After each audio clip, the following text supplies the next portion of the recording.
राधे राधे। तो नवरात्र का 8वां और 9वां जो सम्मिलित दिन है वो आप लोगों को बहुत बहुत मुबारक हो। और आज हम लोग 1:43 में 108 दिया माँ के लिए प्रज्वलित करने वाले हैं और उसका समय 1:43 से 1:45 है। तो आपके पास पूरा 2 मिनट का समय होगा 108 दिया प्रज्वलित कर बलि जो भी आप लोग जिस भी रूप में बलि देते हो, नारियल का या फिर किसी फल का, वो आप लोग इन्हीं 2 मिनट में आप लोगों को करना है। तो चलिए शुरू करते हैं अपने महागौरी का श्रृंगार। और माता रानी आपके ज़िंदगी में सदैव अच्छे अच्छे फल की प्राप्ति का अनुभव कराते रहें और हमारा आने वाला ज़िंदगी एकदम बहुत ही फलदायिनी और मनोकामना पूर्ति करने वाला हो। तो चलिए देखते हैं महागौरी का श्रृंगार कैसा होता है हमारा। तो नवरात्र में 8वें दिन महागौरी शक्ति की पूजा की जाती है।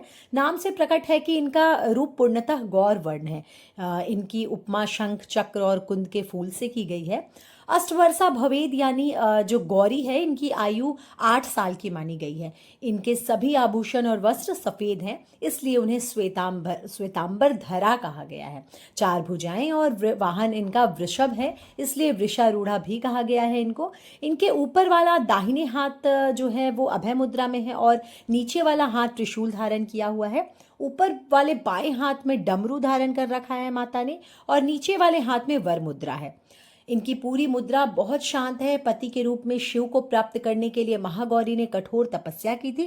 इसी वजह से इनका सारा शरीर काला पड़ गया था, लेकिन तपस्या से प्रसन्न होकर भगवान शिव ने इनके शरीर को गंगा के पवित्र जल से धोकर कांतिमय बना दिया। उनका रूप गौर वर्ण का हो गया, इसलिए ये महागौरी कहलाई। ये अमोघ फलदायिनी है और इनकी पूजा से भक्तों के तमाम कलमश धुल जाते हैं, पूर्व संचित पाप भी नष्ट हो जाते हैं। महागौरी का पूजा अर्चन उपासना आराधना कल्याणकारी है। इनकी कृपा से अलौकिक सिद्धियां भी प्राप्त होती हैं। उनके श्वेत वस्त्र और दिव्य आभा को देखकर भक्त उनकी ओर आकर्षित हो जाते हैं। शास्त्रों में उन्हें श्वेतांबर धारा और अन्नपूर्णा का स्वरूप भी कहा गया है। तो आइए जानते हैं नवरात्र अष्टमी की व्रत कथा। मान्यता के अनुसार देवी पार्वती ने भगवान शिव को पति के रूप में प्राप्त करने के लिए वर्षों तक कठोर तप किया। लंबे समय तक जंगलों में साधना करते हुए उनका शरीर धूल और मिट्टी से ढक गया, जिससे उनका रंग काला दिखाई देने लगा। अंततः उनकी भक्ति और तप से प्रसन्न होकर भगवान शिव ने विवाह का वचन दिया। जब देवी ने स्नान किया तो उनकी वास्तविक गौरपूर्ण आभा प्रकट हुई। तभी से वे महागौरी के नाम से जानी गई। एक अन्य कथा के अनुसार जब शुंभ और निशुंभ राक्षसों ने धरती पर उत्पात मचाया तो उनका वध केवल सती देवी ही कर सकती थी। तब भगवान शिव ने देवी पार्वती की काया को काला कर दिया। अपने वास्तविक स्वरूप को पुनः प्राप्त करने के लिए देवी ने कठोर तपस्या की। उनकी साधना से प्रसन्न होकर भगवान शिव ने उन्हें मानसरोवर में स्नान करने का निर्देश दिया। स्नान के बाद उनका रूप जो है वह पुनः श्वेत हो गया और उन्हें कौशिकी के नाम से जाना जाने लगा। तो इसी स्वरूप से उन्होंने राक्षसों का संहार किया। नवरात्र के अष्टमी पर माँ महागौरी की आराधना से भक्तों को असीम आशीर्वाद मिलता है। यह दिन आध्यात्मिक उत्थान, मानसिक शांति और जीवन में सकारात्मकता संदेश देता है। तो ये थी मेरी महागौरी की कथा और कल हम लोग जानेंगे माँ सिद्धिदात्री की कथा।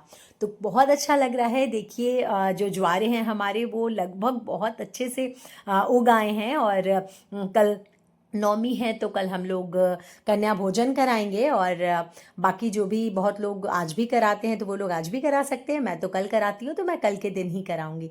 तो ये देखिए मेरी माँ का श्रृंगार हो रहा है। महागौरी है तो मैंने मल्टी कलर का ड्रेस निकाला आज इनके लिए। तो हम लोग ने लगभग सब कुछ दुर्गा सप्तशती का सब कुछ सारा अध्याय के बारे में जान ही लिया है और हमने भगवान की जो भी उसमें महिमा है, जो भी कथा है, सब कुछ जान लिया है। देवी का स्वरूप महात्म्य भी हमने जान लिया है और अथ सप्तश्लोकी दुर्गा, सिद्धि कुंजिका स्तोत्रम और कवच किलक अर्गला सब हमने जान लिया है। और आप अगर नहीं आपने सुना हो तो आप मेरे चैनल पे जा सकते हैं और सब कुछ लेटेस्ट वीडियो में अपडेटेड है। आप लोग को अगर सुनना हो बैठे हुए कहीं शांति का अगर ऐसे मन नहीं लग रहा है तो आप लोग खोल के सुन सकते हैं, बहुत अच्छा लगेगा। बहुत ही आत्मा को तृप्त देने वाला कथा है माता रानी का। तो हम लोग रात्रि सुक्तम के बारे में जानते हैं, उसका मीनिंग हिंदी में जानते हैं कि उसमें क्या कहा गया है, जिसका पाठ हम लोग डेली करते हैं। जब हम लोग 13वां अध्याय खत्म कर लेते हैं ना तो हम लोग रात्रि सुक्तम और सिद्धि कुंजिका स्तोत्रम और दुर्गा जी का जो 32 नाम है, दुर्गा द्वात्री सतनामाल है, ये तीनों पाठ करके क्षमा याचना करते हैं। तो रात्रि सुक्तम का मीनिंग मैं बताती हूँ हिंदी में। जो इस विश्व की अधीश्वरी, जगत को धारण करने वाली, संसार का पालन और संहार करने वाली तथा तेज स्वरूप भगवान विष्णु की अनुपम शक्ति है। ब्रह्मा जी कहते हैं, देवी तुम स्वाहा, तुम ही स्वधा और तुम ही वस्त्रकार हो। स्वर भी तुम्हारे ही स्वरूप हैं, तुम ही जीवनदायिनी सुधा हो। नित्य अक्षर प्रणव में आकार, उकार, मकार, इन तीनों मात्राओं के रूप में तुम ही स्थित हो। इन तीन मात्राओं के अतिरिक्त जो बिंदु रूपा नित्य अर्ध मात्रा है, जिसका विशेष रूप से उच्चारण नहीं किया जा सकता, वह भी तुम ही हो। देवी तुम ही संध्या, सावित्री और परम जननी हो। देवी तुम ही इस विश्व ब्रह्मांड को धारण करती हो, तुमसे ही इस जगत की सृष्टि होती है, तुमसे ही इसका पालन होता है और सदा तुम ही कल्प के अंत में सबको अपना ग्रास बना लेती हो। जगन्मयी देवी, इस जगत की उत्पत्ति के समय तुम सृष्टि रूपा हो, पालन काल में स्थिति रूपा हो तथा अल्पांत के समय तुम संहार रूप धारण करने वाली हो। तुम ही महाविद्या, महामाया, महामेधा, महास्मृति, महामोह रूपा महादेवी और महासुरी हो। तुम ही तीनों गुणों को उत्पन्न करने वाली सबकी प्रकृति हो। भयंकर काल रात्रि, महारात्रि और महारात्रि में मोह रात्रि भी तुम ही हो। तुम ही श्री, तुम ही ईश्वरी, तुम ही ह्रीं और तुम ही वेद स्वरूपा बुद्धि हो। लज्जा, पुष्टि, तुष्टि, शांति और क्षमा भी तुम ही हो। तुम खड्ग धारिणी, शूल धारिणी, घोर रूपा तथा गदा, शंख, चक्र और धनुष धारण करने वाली हो। बाण, भुषुंडी और परिध, ये भी शस्त्र तुम्हारे ही हैं। तुम सौम्य और सौम्यतर हो। इतना ही नहीं, जितने भी सौम्य और सुंदर पदार्थ हैं उन सबकी अपेक्षा तुम अत्यधिक सुंदर हो। पर और अपर, सबसे परे रहने वाली परमेश्वरी तुम ही हो। सर्वस्वरूपे देवी, कहीं भी सत असत जो कुछ वस्तुएं हैं उन सब की जो शक्ति है वह तुम ही हो। ऐसी अवस्था में तुम्हारी स्तुति क्या हो सकती है? जो इस जगत को सृष्टि, पालन और संहार करते हैं, उन भगवान को भी जब तुमने निद्रा के अधीन कर दिया है, तब तुम्हारी स्तुति करने में यहाँ कौन समर्थ हो सकता है?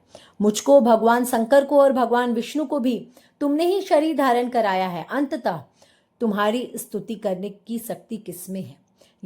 देवी तुम तो अपने इन उदार भावों से ही प्रशंसित हो।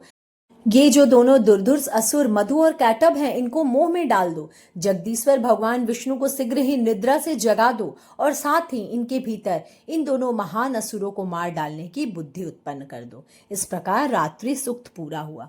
तो रात्रि सूक्त में देवी से जो विष्णु भगवान को मोह निद्रा में डाल दिया गया था, तो देवी से यह विनती की जाती है कि जो कि विष्णु भगवान के कान के मैल से मधु और कैटभ का जन्म हुआ था, तो ये दोनों जो शक्तिशाली असुर थे, इनको विष्णु भगवान या तो मार सकते थे या तो देवी मार सकती थी। तो विष्णु भगवान जब मोह में निद्रा में होते हैं तो देवी की स्तुति की जाती है कि इनसे आप कुछ भी करें, कैसा भी उपाय करें और मधु कैटभ से हमारी रक्षा करें।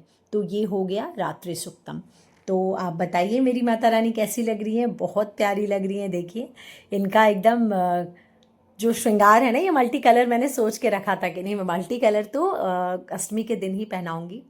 तो बहुत ही प्यारी लग रही हैं मेरी माता रानी। और हम लोग अब, क्योंकि अब लगभग 10 बज चुका है, तो अब हम लोग तैयारी करने वाले हैं दोपहर के पूजा की, जो कि बलि वाला पूजा है। तो आप लोग ऐसा भी कर सकते हैं कि पहले से जो दिया है उसको घी में डुबो कर रख लें, और उस समय स्वास्तिक बनाते होंगे तो बस नहा धोवा के एक सवा एक बजे स्वास्तिक बना ले दिए से, और 1:43 मतलब 1:43 में आप लोग प्रज्वलित करे दिया, और एकदम माता रानी आपका सारा विश पूरा करे। कहते हैं जब आपका 108 दिया जलता रहता है ना, लास्ट होता है जब सारा दिया जलते रहता है, उस समय आंचल फैला के माता रानी से जो भी मांगो ना वो पूरा होता है। तो एक बार इसको अपना के देखिएगा, और आज आंख बंद करके माता रानी से जब 108 दिया आपका जल रहा हो, तब उस समय आप माता रानी से एकदम विनम्रता से अपनी झोली में सब कुछ मांग लें, और देखिएगा माता रानी एकदम जैसे उनका जगमग ज्योत हो रहा है वैसे आपका विनम्रता से वो सब कुछ पूरा करेंगी। और आने वाला पूरा 1 साल, जब तक अगला नवरात्र नहीं आता है, तब तक हम लोग को बहुत ही खुशहाली, और वैसे भी माता रानी आई है गज पे, तो हमारे लिए सब कुछ अच्छा ही लाई हैं, और एकदम फसल वसल सब इस साल बहुत अच्छा होगा। माता रानी की कृपा से हम लोग सब बहुत खुश रहेंगे, और किसी भी प्रकार का गलत समाचार या फिर जो भी इस साल हुआ है बहुत कुछ, वैसा कुछ ना देखने को मिले। आशा करते हुए माता रानी के चरणों में दीप जलाएं, भोग लगाएं, और नमन करते हुए माता रानी के चरणों में अपना शीश झुकाएं। तो आज बहुत ही अच्छे से मनाइए आप लोग दुर्गा अष्टमी का पर्व, और शाम में दर्शन करने जाइए आपके अगल बगल जहाँ भी माता रानी का है, और अखंड दीप पर विशेष ध्यान दीजिए क्योंकि आज और कल 2 दिन बाकी है। चलिए फिर मिलते हैं। राधे राधे।